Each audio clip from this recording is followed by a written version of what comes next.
Good evening. We start this evening as the president meets with Jordanian King Abdullah here in Washington. President Trump praised King Abdullah's efforts to take and shelter Syrian refugees.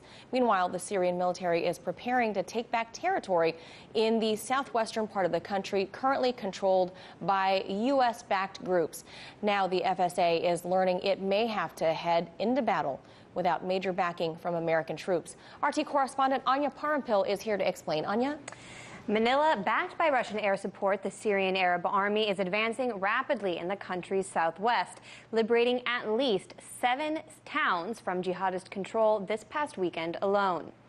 According to Al-Masdar news agency, for the Syrian Arab Army, their primary objective at this point is to completely encircle the town of Busra al-Harir, which they believe will force the jihadist rebels to negotiate with the government.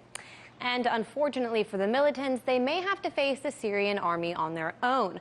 According to Reuters, which obtained a message sent from Washington to the Free Syrian Army, the U.S. warned, quote, "You should not base your decisions on the assumptions or expectation of a military intervention by us."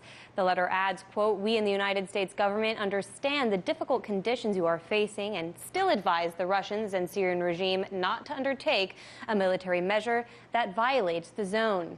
The U.S. has supplied millions of dollars in arms and salaries to the Free Syrian Army throughout the 7-year war on Syria, with the aim of toppling the government of Bashar al-Assad.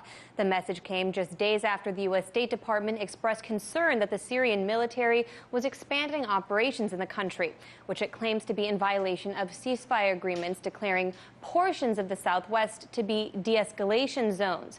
Spokesperson Heather Nauer warned of serious repercussions if the Syrian military continued to advance.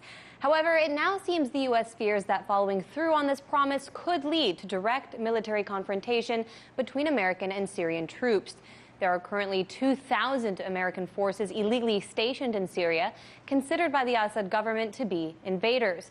A portion of them are located at the Al-Tamf U.S. military base, established in the southwest of the country.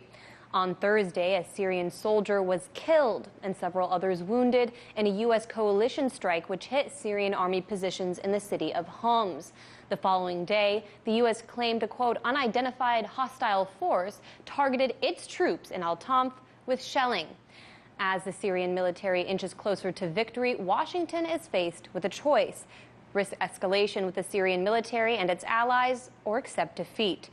Meanwhile, Damascus is looking forward to governing a post-war Syria. The country's economy and foreign trade minister announced recently his nation's intention to establish a railway connecting Syria to Iraq and Iran, and says a strategic trade agreement between the three nations will soon be announced. Back to you. Hey YouTube, thanks for checking out our channel. We hope you enjoyed the video.